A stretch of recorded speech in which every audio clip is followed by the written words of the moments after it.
Bonsoir, bonsoir, bonsoir. À la même époque à peu près, l'année dernière, j'étais un petit peu dans le pâté. J'étais à l'ouest, je savais pas trop ce que je voulais, ce que je faisais, où est-ce que j'allais aller. J'étais en train de réfléchir à quitter mon travail, et finalement c'est ce que j'ai fait. Voilà. Ouais, je vérifie un truc comme ça, hop là. Et pourquoi je te parle de ça? Parce que ces derniers jours, j'étais à l'ouest, et je comprenais pas pourquoi j'étais à l'ouest. En fait, maintenant j'ai compris. Aujourd'hui j'ai beaucoup dormi, j'avais besoin de sommeil, et je me suis reposé. J'ai senti aussi beaucoup de choses ressortir. Faut savoir que, je me souviens, il y avait une pub qui disait tu n'es pas toi-même lorsque tu as faim. Bon, ça c'est pas vrai. La plupart du temps, ces gens-là, ils tournent au sucre. Mais moi, par exemple, aujourd'hui, j'ai mangé à 18 ou 19 heures. J'ai pas mangé de la journée depuis hier soir. Et j'étais très bien. En revanche, comme j'étais fatigué, là, j'étais pas moi-même. La plupart du temps, lorsqu'on est fatigué, on a un seuil de tolérance à la contrariété qui est très faible. Et, et en fait, pendant longtemps dans ma vie, vu que j'allais pas bien, vu que j'étais en anglais on dirait running on fumes, littéralement j'étais sur les rotules quoi. Je n'ai pas accordé aux personnes autant de respect et autant de considération que j'aurais pu le faire. Voire j'étais ouvertement agressif, désobligeant. Bien entendu, il y a des moments où les deux parties ont leur responsabilité. Néanmoins, je ne peux pas forcer une personne à avoir sa responsabilité et je ne peux pas attendre que l'autre personne s'excuse ou alors fasse preuve d'un petit peu de considération avant que moi je le fasse. Et c'est ça en fait que je voudrais dire à travers cette vidéo, c'est que j'ai fait du tort à certaines personnes, surtout récemment en fait, et on m'a fait du tort. Et c'est il y a un peu plus longtemps et je me suis rendu compte que j'avais encore beaucoup de colère en moi. J'ai beaucoup de colère, mais j'avais pas seulement de la colère, il y avait aussi parfois de la haine et il y avait de la fureur. Et c'est quoi la différence entre les trois? La colère, je crois que c'est Homer qui disait ça, ou alors au milieu d'une bataille, la colère est aussi bon que le courage. Donc il y a une vertu à la colère. La colère permet d'exorciser une frustration, c'est quand même quelque chose de bon. Ensuite derrière, il y a la haine. La haine en revanche, c'est souvent quelque chose qui est tourné contre soi. La haine, c'est une pulsion de mort. La colère n'est pas forcément une pulsion de mort. La colère c'est juste une énergie agressive. Et l'agressivité, ça veut dire aggredior en latin, ça veut dire avancer vers. C'est littéralement ça. C'est le même mot que agression, progression, régression, dégression, etc., etc. Donc, la troisième chose, c'est de la fureur. La fureur, c'est. Moi, je ne sais pas si vous connaissez un petit peu l'histoire. À la fin du XVe siècle, il y a la France, enfin le royaume de France, qui s'investit énormément. Par exemple, avec Louis XII, 1498-1515, donc c'est le père de François Ier, dans l'Italie du Nord, la guerre d'Italie. Et les Français, là, ils viennent de faire 150 ans de guerre contre les Anglais. Ils sont énervés, quoi. Enfin, si tu veux, ils sont chauds, quoi. C'est un peu comme les Vietnamiens, après avoir combattu les Japonais, après avoir combattu les Français, après avoir combattu les Américains, après avoir combattu les Cambodgiens et les Chinois, bah tu vois, ils sont un peu excités quoi. Enfin donc, lorsque les Chinois ils sont arrivés, ils se disent ah on est un milliard, on va casser la gueule au Vietnam. Les mecs ils sont arrivés, le mec qui parlait le langage de l'arbre, il ne faisait qu'un avec l'arbre, il y avait des pièges partout, c'était un truc de ouf quoi. Les Chinois ils ont pas avancé de 100 km au Vietnam au début, fin des années 70, début des années 80, et ils se sont dit pourquoi c'est si dur que ça? Bah écoute les mecs, ça fait 30 ans qu'ils font de la guérilla non-stop, donc tu vois, ils sont un peu énervés, quoi. Enfin, ils savent ce qu'ils font. Donc, il y avait les Italiens, ils appelaient ça la furia francese, la furie à la française. Et c'est vrai, finalement, il y avait quelque chose qui était à la fois noble et en même temps euh, la violence. Il y a quelque chose de sain dans la violence. Là, j'étais en train de m'entraîner tout à l'heure, et il y avait deux mecs de l'UFC, je crois que c'était un mec qui s'appelait MVP, Michael Venom Page, et l'autre c'était Yann Machado Gary, donc des poids mi-moyens ou lourds, etc. Et tu voyais en fait le plaisir de la violence. Il y a une pulsion noire chez les hommes qui correspond à la pulsion noire chez les femmes. Chez les femmes, c'est la violence reçue à travers la sexualité, à travers les fantasmes, et tandis que chez les hommes, c'est la violence à infliger. C'est pour ça qu'on essaye de mettre en place des espaces sacralisés, que ce soit l'arène au temps antique, les gladiateurs, ou que ce soit par procuration, donc c'est-à-dire que c'est les gladiateurs qui se battaient et non pas les citoyens romains ou autres, et on crée des espaces sacralisés. Aujourd'hui on a ça encore, mais moi je dirais que la plupart des hommes ont été, je disais dans ma précédente vidéo, neutralisés, castrés, pacifiés. Ils n'ont plus cette volonté de violence. Et sauf que cette volonté de violence, c'est pas juste la volonté de violence pour faire du mal à quelqu'un, c'est la violence qu'on va avoir, l'énergie qu'on va avoir pour accomplir nos buts. Donc, j'ai fait un petit détour pour expliquer tout ça, pour expliquer les différences entre colère, haine, furie, fureur, etc. Peu importe. Donc c'est ça, en fait moi je voudrais simplement, je demande pardon, je présente mes excuses si c'est des personnes avec qui j'ai pu faire des trucs, j'ai eu plus de 15-20 ans, quand j'étais au lycée, etc. Et il y a des trucs où j'étais vraiment... écoutez ce que je veux dire, je pense que c'est important. Parfois on subit des affronts et on les relève pas, ou alors on les traite pas. Donc forcément ça va dans notre inconscient et c'est un peu comme une soupape, ok?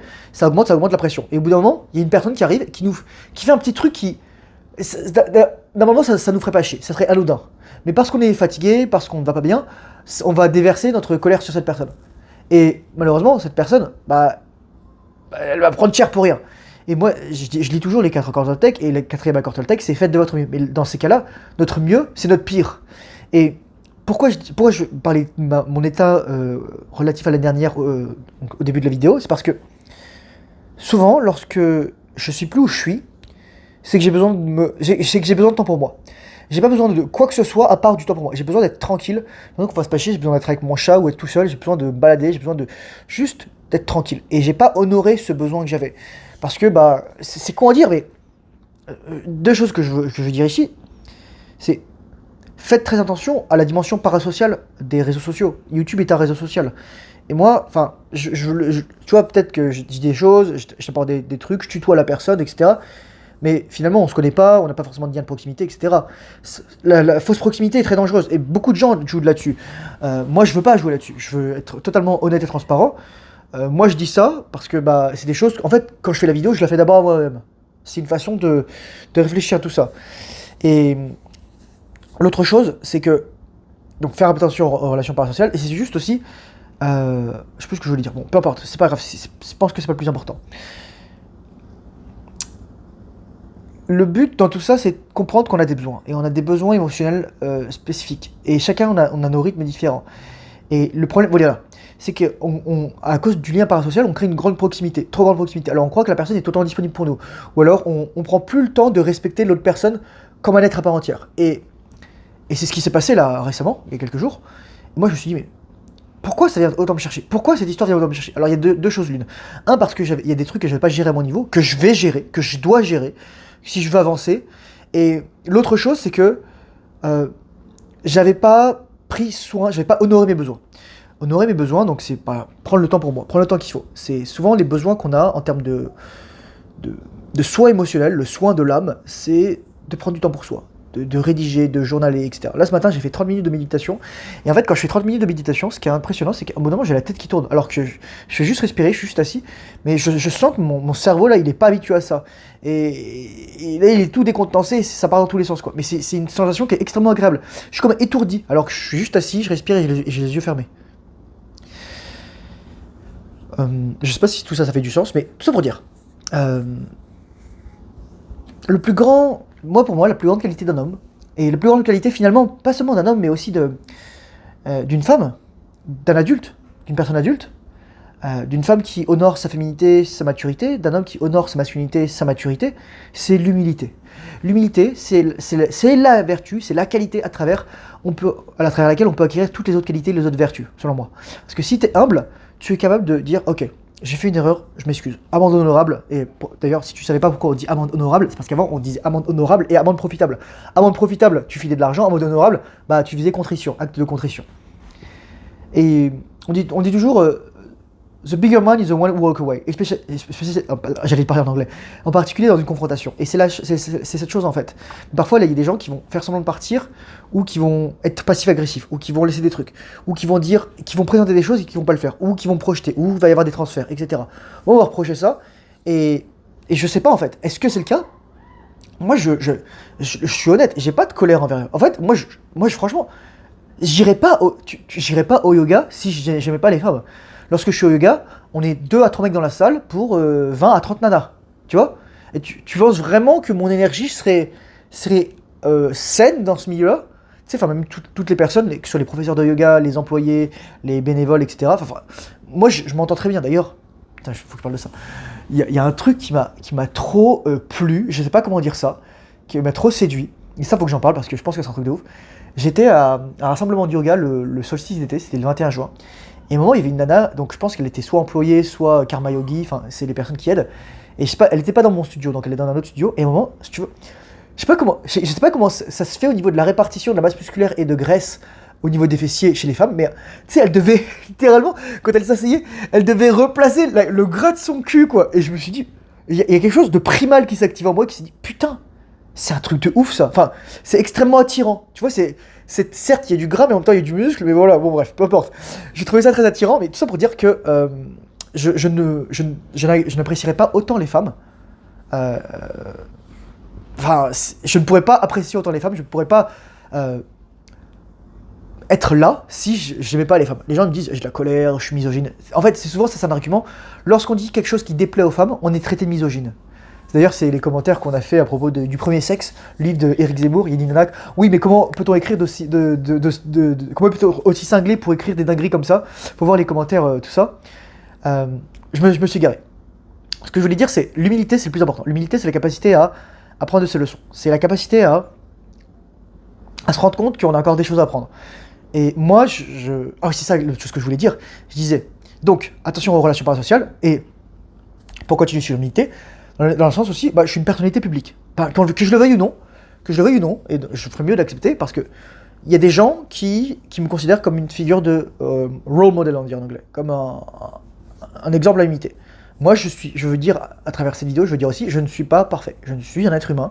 Tu ne vois pas mon quotidien, tu ne vois pas tous mes trucs. Il y a des moments où je connais des échecs, il y a des moments où je connais des difficultés, il y a des moments où je rencontre des problèmes, et c'est à moi de les gérer. Et voilà, je suis un être humain, j'ai rien de particulier. Je suis juste là à faire des vidéos, j'ai juste peut-être un peu plus de courage ou de folie, mais souvent les deux sont liés, quoi, de témérité, pour présenter certaines tranches de vie en public. Ouais, donc c'est ça. C'est juste la capacité à se rendre compte qu'on peut toujours s'améliorer. Moi, j'appelle ça les épreuves informelles, ce genre d'expérience que je viens de vivre. Une épreuve informelle, c'est, tu vois, à l'école, t'as des épreuves formelles. T'as un contrôle, t'as un examen, t'as le bac, on s'en bat les couilles, t'as un concours. Mais ensuite, t'as les épreuves informelles. C'est l'épreuve de la vie où t'es pas noté, entre guillemets, mais ta conscience va t'évaluer sur l'évolution de ta psyché et de tes traumas. Et moi, j'ai un exemple, et quand est-ce que j'avais dit ça pour la première fois? Je vais raconter l'histoire. Alors, histoire time. J'étais en première année de prépa, deuxième année de prépa, ou bref, au lycée militaire Saint-Cyr-l'École, au groupement des classes préparatoires. Donc j'avais 18-19 ans, et là je discutais avec une fille qui était dans ma classe. C'était une fille, on était potes, etc. Mais même si, dans l'idéal, voilà, elle me plaisait pas. Elle me plaisait pas physiquement, intellectuellement, sexuellement. Mais c'était une belle fille, À un moment, elle voit un mec qui a 2 ans de moins qu'elle, et elle se dit, oh, il est trop cool. Bon, il est trop cool, comprendre, il est ouf. Comprendre, le mec, il a levé son t-shirt et on voyait ses abdos. Et la meuf, littéralement, je te dis, le physique, c'est juste, une femme qui voit ton physique, elle veut juste du rapport charnel avec toi. Et c'est ça. Elle te voit comme un incube. Elle te voit comme un objet de réalisation sexuelle. Elle veut juste que tu la fourres. C'est horrible. Souviens-toi de ce que je disais dans ma précédente vidéo. Court terme, long terme. Physique, c'est vraiment le court terme. Masculinité, c'est le long terme. Et ensuite, tu peux rajouter le statut et l'argent. Mais si t'as juste le physique, c'est juste vraiment un plan cul, quoi. T'es juste le faire-valoir de la sexualité de la femme. T'es juste son godemiché. T'es juste son jouet sexuel. C'est vrai, je te le dis avec toute la bienveillance du monde, parce que moi j'étais ça. Notamment, t'as des femmes qui me choisissaient juste parce que j'étais un beau gosse, quoi. Vraiment. Et j'étais pas top G, etc. Top 1%, mais les nanas, elles se rendent pas compte qu'elles peuvent pas tout avoir le même mec, et donc forcément, parfois, lorsqu'il y a un mec qui a, même s'il fait pas 1m95 et qui est quand même beau gosse, ils le prennent, quoi. Bon. C'est pas quelque chose de forcément positif, dans le sens où t'éjacules, ou même si t'éjacules pas, tu mélanges ton énergie avec des gens qui... sans y faire attention. Et c'est pour ça que c'est ça qui est le plus destructeur dans les relations sans lendemain, les hook-up. Mais voilà, donc, cette fille, en l'occurrence, je lui ai dit, mais ça c'est une épreuve formelle, c'est un test. En gros, est-ce que tu vas juste coucher avec le mec juste parce qu'il te plaît sexuellement? Du désir sexuel pour lui. Et elle l'a fait, elle a agi sur le truc. Mais ensuite, tu vois, elle s'est retrouvée un mec qui était... c'était un peu une tapette, son mec, voilà quoi, faut le dire tout de suite. Et elle, au bout d'un moment, je suis désolé, si t'as ton body count, tu sais, il était pas forcément élevé, mais... pour une nana... Pardon, j'ai un cheveu dans la bouche, il est parti. Pour une nana, un body count élevé, c'est quand t'es plus vierge. Je suis désolé, c'est la vérité. Et si t'es un homme, toi, t'as pas les mêmes règles... les mêmes contraintes, mais c'est à toi de choisir ce que tu veux comme femme. C'est-à-dire que si elle était marquée par des hommes auparavant, c'est ton choix. Et si tu choisis ce genre de femme, tu renforces l'égrégore féminin et les autres femmes, en leur disant, regardez, j'ai choisi une femme qui a déjà un body count supérieur à 0, Et donc forcément, vous pouvez faire la même chose. Donc les nanas, elles vont pas prendre soin d'elles. C'est le comportement des hommes qui influence les femmes dans une certaine mesure. Les hommes choisissent des femmes qui ne méritent plus d'être choisies, dans une certaine mesure, d'un point de vue, on va dire, relationnel, sexuel, virginal. Et je suis désolé, il y a mon chat qui léchait un truc, et donc sa langue râpait, ça m'a distrait. Et donc les femmes, elles vont se dire, ah bah je peux faire ça finalement. Il y a des sociétés où lorsque les femmes, si elles sont pas vierges, elles peuvent pas se marier. Elles peuvent pas avoir un mari. Après, bon, bah, il y a des situations particulières, est-ce qu'il y a des agressions sexuelles, des viols, etc. Mais dans tous les cas, c'est le but du père, de la famille, d'aider la femme à acquérir finalement une situation. Et je sais que, et ça déplaît à beaucoup de femmes ce que je dis, parce que je sais qu'il y a beaucoup de femmes qui ont rencontré, et c'est la même chose pour les hommes, il y a beaucoup de femmes qui ont rencontré des mecs qui étaient des mecs toxiques. Et donc elles extrapolent cette expérience négative à tous les hommes. Et donc quand je leur dis, mais une femme a besoin d'un homme, attention, a besoin d'un homme, un homme masculin, ancré, responsable, incontable, qui répond de ses actes, qui est dangereux, qui est fort, qui rapporte des ressources, qui est émotionnellement sain, qui a la capacité de se lier, qui fera un bon père, qui a la capacité de lier, de parler avec ses enfants. Voilà quoi. Qui s'appelle émotionnellement, enfin tout ce que tu veux. C'est ça pour moi un homme. C'est pas un mec qui a une bite entre les jambes quoi. Ça c'est juste un mâle. C'est un truc biologique ça. La masculinité c'est ici. Et là. Et là. Et la bite, ça vient après. Les plus grands chats de l'univers, c'était pas. D'ailleurs, c'est des mecs qui avaient pas forcément de bite. Je sais pas si vous connaissez un mec qui s'appelait Flavius Belisarius, ou Narsès, deux grands généraux sous Justinien. Bah, les mecs, c'était des eunuques. Hein. Et donc, voilà, enfin, c'est ça. Tu vois, enfin, voilà. C'est pas ta bite qui fait ta masculinité. Et donc, en fait, d'ailleurs, les femmes critiquent ça, mais elles attaquent les hommes là-dessus. Pour critiquer un homme, elles lui disent t'as une petite bite, t'as pas de couilles. Elle va leur dire ça. Elle va parler, une femme va attaquer, et même certains hommes vont attaquer la masculinité d'un autre homme en lui parlant de ses parties génitales. C'est la vérité. Donc voilà. Et donc je disais justement aussi certains hommes qui ont des relations pas forcément saines avec certaines femmes, qui ne connaissaient pas la vraie nature des femmes, donc finalement ils ont eu des relations négatives, ou alors qui sont mal passées, et parce qu'ils comprenaient aussi pas les règles de ce monde. Et pour moi les règles c'est très simple, c'est le mariage c'est un truc pour les femmes. Le mariage ne sert à rien pour les hommes. Le mariage devant l'État, le mariage devant l'Église ne sert à rien pour les hommes. Le mariage, c'est un truc pour que la femme, elle puisse, s'il y a un problème, prendre des ressources à l'homme. C'est juste un truc. Et ça peut paraître très cynique ce que je dis, mais en fait, c'est réaliste. Une femme, ce qu'elle veut, c'est assurer sa survie, et assurer la survie de sa progéniture. Un homme n'est pas les gènes de la femme. C'est la femme qui porte les gènes de l'homme, pas l'homme qui porte les gènes de la femme. Donc la femme, si son mec meurt, surtout dans notre société moderne, si le mec décède, la femme, elle s'en fiche, parce qu'elle a l'État, etc. Quoi. Donc c'est pour ça que les femmes sont encouragées à être seules, à être célibataires. Et donc une femme féminine de qualité, qui a une famille saine, qui a eu des parents sains, elle va comprendre que l'État, c'est pas un homme. C'est pas parce que tu as de l'argent que tu as la présence masculine. Tu as besoin d'un père pour transformer un garçon en homme. Tu as besoin d'un père pour transformer une fille en femme et lui faire garder ses qualités féminines. Et la plupart des femmes ont été brainwash aujourd'hui en croyant que c'est plus le cas. Donc c'est pour ça que c'est difficile pour les femmes d'entendre ce que je dis. Voilà. Bah écoutez, c'est juste ça. Donc c'est l'humilité. L'humilité, c'est autant les hommes que les femmes. C'est moi que les autres. C'est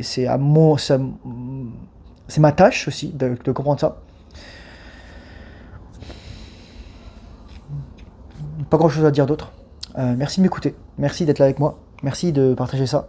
Merci aux gens qui me suivent. Merci aux gens qui ne me suivent plus aussi. Merci aux gens qui m'ont permis de grandir. Merci aux gens qui m'ont fait me rendre compte de certaines choses. Les interactions que j'ai eues récemment, est-ce que je les regrette? Non, parce que si je les avais pas eues, j'aurais jamais fait cette vidéo. Et je me serais jamais rendu compte de ça. Et ça pour moi c'est une épreuve informelle. Et est-ce que je l'ai réussi? Je ne sais pas. En fait, comment on le sait? On voit lorsque la situation se répète similairement ou non, si on a une réaction différente, ou si on a une réponse différente à notre réaction. Si on n'agit pas sur nos pulsions ou sur nos émotions. Et si on prend soin de soi et de nos émotions, et si on arrive à dire, ok, aujourd'hui je vais pas sur l'ordi, aujourd'hui je m'occupe de moi, aujourd'hui je reste au lit, aujourd'hui je dors, aujourd'hui je m'occupe de mon chat, aujourd'hui je m'occupe de mon appart, aujourd'hui je m'occupe de moi. Aujourd'hui je me fais passer en premier. Car c'est finalement la leçon que je voudrais t'apprendre. Se faire passer en premier, ça veut pas dire écraser les autres. Se faire passer en premier, ça veut dire honorer ses besoins. C'est la différence entre la confiance et l'arrogance. La différence entre la confiance et l'arrogance, c'est la certitude de la compétence. Moi, je suis confiant dans le fait que, par exemple, Je connais exactement c'est quoi le problème avec le cancer et je peux t'empêcher d'avoir un cancer. Il y en a qui me disent ah t'es arrogant, regarde toi médecin, etc. Non, je suis confiant parce que moi je sais de quoi je parle. J'ai fait une vidéo là-dessus. Ça c'est de la confiance. L'arrogance c'est je suis meilleur que tout le monde, je suis meilleur que les médecins n'y connaissent rien. Non, non, les médecins ils connaissent plein de choses, mais ils articulent pas leur savoir. C'est différent ça, tu vois. Ok. L'arrogance c'est j'appuie sur la tête des autres. Et je connais beaucoup de gens qui malheureusement appuient sur la tête des autres pour se remettre en valeur.